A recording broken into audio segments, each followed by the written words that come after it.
Olá, seja bem-vindo ao nosso clube de leitura bíblica anual. Nós estamos no 112º dia.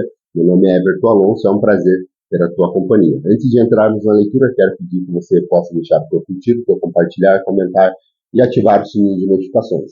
Hoje nós iremos ler Levítico 26, iremos até Salmo 33, iremos até Eclesiastes 9 e, por fim, começaremos mais uma carta pastoral enviada do apóstolo Paulo a Tito, no capítulo 1.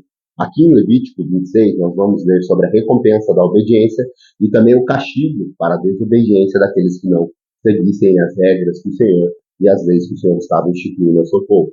Levítico 26. Não façam ídolos, nem imagens, nem colunas sagradas para vocês, e não coloquem nenhuma pedra esculpida em sua terra para curvar-se diante dela. Eu sou o Senhor, o Deus de vocês. Guardem os meus sábados e reverenciem o meu santuário. Eu sou o Senhor. Se vocês seguirem os meus decretos, obedecerem os meus mandamentos e os puserem em prática, eu mandarei a vocês chuva na estação certa, e a terra dará a sua colheita, e as árvores do campo darão o seu fruto. A debulha prosseguirá até a colheita das uvas, e a colheita das uvas prosseguirá até a estação da plantação, e vocês comerão até ficarem satisfeitos, e viverão em segurança em sua terra. Estabelecerei paz na terra, e vocês se deitarão, e ninguém os amedrontará. Farei desaparecer da terra os animais selvagens, e a espada não passará pela sua terra. Vocês perseguirão os seus inimigos, e estes cairão a espada diante de vocês. 5 de vocês perseguirão 100 de vocês perseguirão 10.000, e seus inimigos cairão a espada diante de vocês. Eu me voltarei para vocês, e farei vocês prolíferos, e os multiplicarei, e guardarei a minha aliança com vocês. Vocês ainda estarão comendo da colheita armazenada no ano anterior, quando terão que se livrar dela para dar espaço para a nova colheita.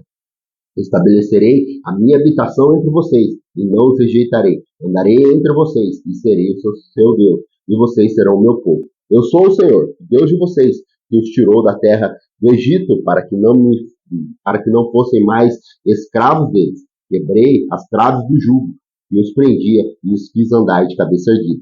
Mas se vocês não me ouvirem e não puserem em prática todos os meus mandamentos, e desprezarem os meus decretos, rejeitarem as minhas ordenanças, deixarem de pôr em prática todos os meus mandamentos e forem infiéis à minha aliança, então assim eu os tratarei, e trarei sobre vocês pavor repentino, doenças e febres que tirarão a visão e definharão a sua vida.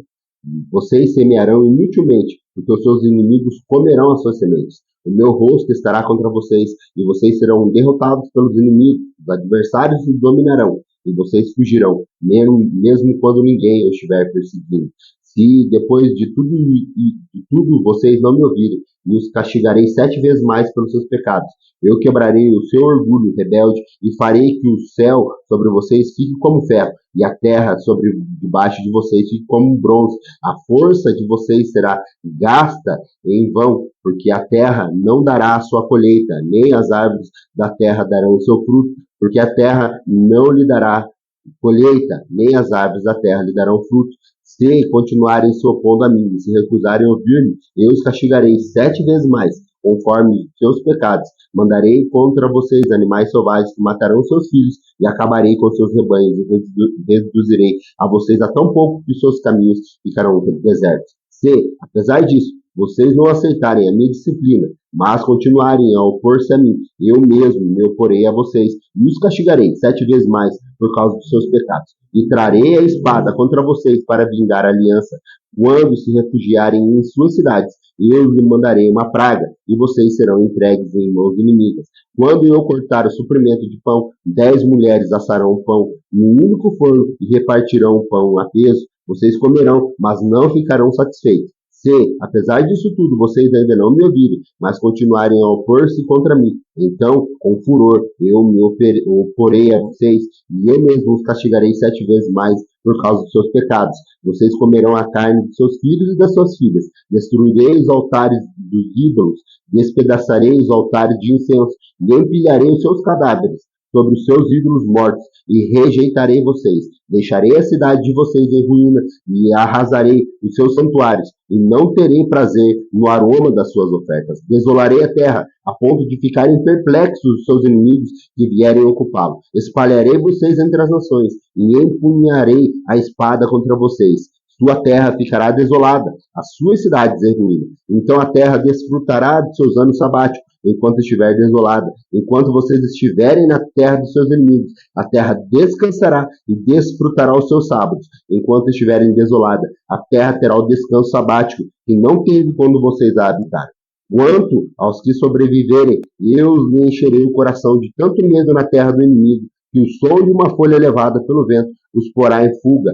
Correrão como quem foge da espada, e cairão sem que ninguém os persiga. Tropeçarão uns nos outros, como fugindo da espada, sem que ninguém os esteja perseguindo. Assim, vocês não poderão subsistir diante dos seus inimigos. Vocês perecerão entre as nações, e a terra dos seus inimigos os devorará. Os que sobreviverem apodrecerão na terra do inimigo por causa dos seus pecados e também por causa dos pecados dos seus antepassados. Mas, se confessarem os seus pecados e os pecados dos seus antepassados, e a sua infidelidade e a oposição a mim, que me levaram a opor-me e a eles e a enviá-los para a terra dos seus inimigos, se o seu coração obstinado se humilhar e eles aceitarem o castigo do seu pecado, eu me lembrarei da aliança com Jacó, da minha aliança com Isaac, da minha aliança com Abraão, e também me lembrarei da terra, que por eles será abandonada e desfrutará os seus sábados, enquanto permanecer desolado. Receberão o castigo pelos seus pecados, porque desprezaram as minhas ordenanças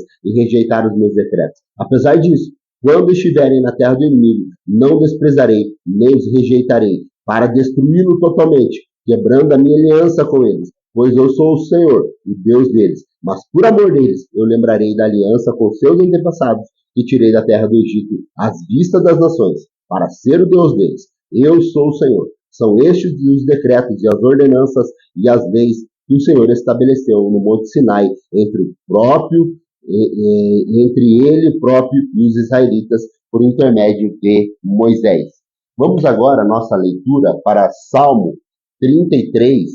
Aqui nós vamos encontrar que a esperança da nossa alma, do nosso coração, deve estar informada e enraizada mediante a palavra do Senhor, porque é ela que traz alegria para o nosso coração. Salmo 33 diz assim: cante de alegria ao Senhor, vocês que são justos, aos que são retos, fique bem louvá-lo. Louvem ao Senhor com harpa, ofereçam-lhe música com lira de 10 cordas, cante-lhe uma nova canção, toquem com habilidade ao aclamá-lo, pois a palavra do Senhor é verdadeira e ele é fiel em tudo que faz. Ele ama a justiça e a retidão. A terra está cheia da bondade do Senhor. Mediante a palavra do Senhor foram feitos os céus e os corpos celestes pelo sopro da sua boca. Ele ajunta as águas do mar num só lugar. Das profundezas faz reservatórios. Toda a terra tema o Senhor. Tremam diante dele todos os habitantes do mundo. Pois ele falou, e tudo se fez. Ele ordenou, e tudo surgiu. O Senhor desfaz os planos das nações e frustra os propósitos dos povos. Mas os planos do Senhor permanecem para sempre, os propósitos do seu coração por todas as gerações. Como é feliz a nação que tem o Senhor como Deus, o povo que ele escolheu para lhe pertencer.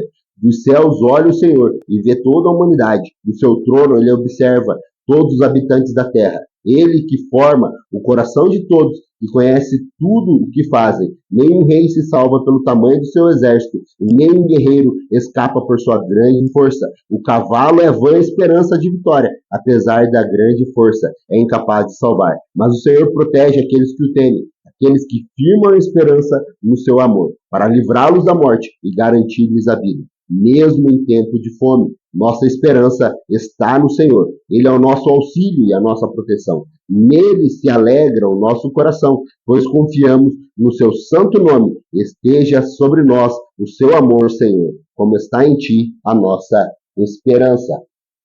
Vamos agora fazer a leitura no livro de Eclesiastes, no capítulo 9, onde ele fala que o destino de todo ser humano é o mesmo. Ele diz assim: refleti nisso tudo e cheguei à conclusão de que justos e sábios e aquilo que eles fazem estão nas mãos de Deus. O que os espera, seja amor ou ódio, ninguém sabe. Todos partilham um destino comum. O justo e o ímpio, o bom e o mau, o puro e o impuro. O que oferece sacrifício e o que não oferece. O que acontece com o homem bom acontece com o pecador. O que acontece com quem fez juramento acontece com quem teme em fazê-lo. Este é o mal que há em tudo o que acontece debaixo do sol. O destino de todos é o mesmo, o coração dos homens. Além do mais, está cheio de maldade, de loucura durante toda a vida. E por fim, eles se juntarão aos mortos. Quem está entre os vivos tem esperança. Até um cachorro vivo é melhor do que um leão morto. Pois os vivos sabem que morrerão, mas os mortos nada sabem. Para eles não haverá mais recompensa. Já não tem mais lembrança deles. Pois para eles, o amor, o ódio, a inveja, há muitos desaparecerão. Não, nunca mais terão parte em nada do que acontece debaixo do sol. Portanto, vá, coma com prazer a sua comida e beba o seu vinho de coração alegre, pois Deus já se agradou do que você faz.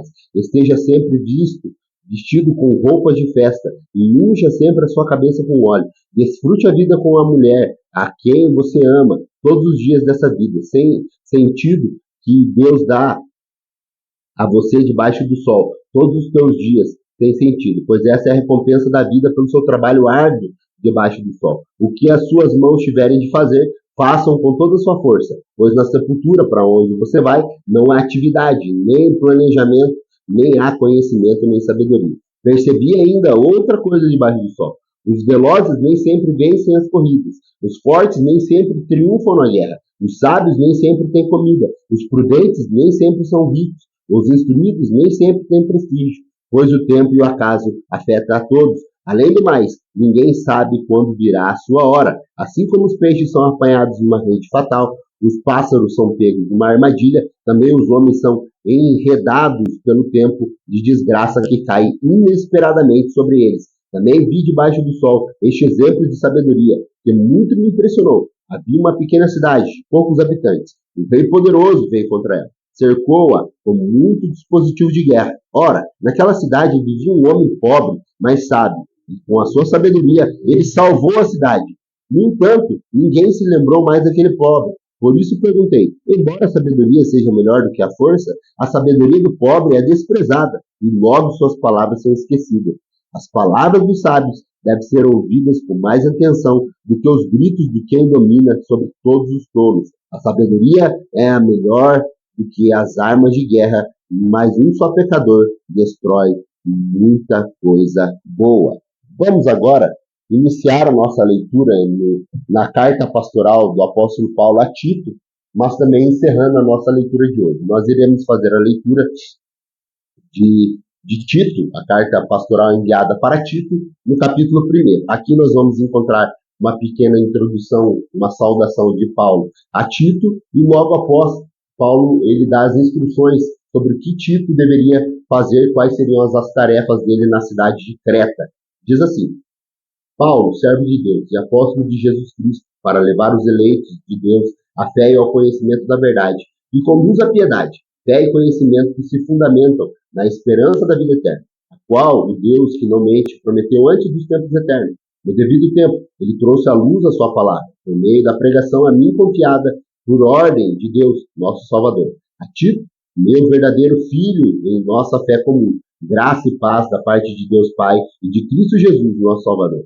A razão de tê-lo deixado em Creta foi para que você pusesse em ordem o que ainda faltava e constituísse presbíteros em cada cidade, como eu instruí.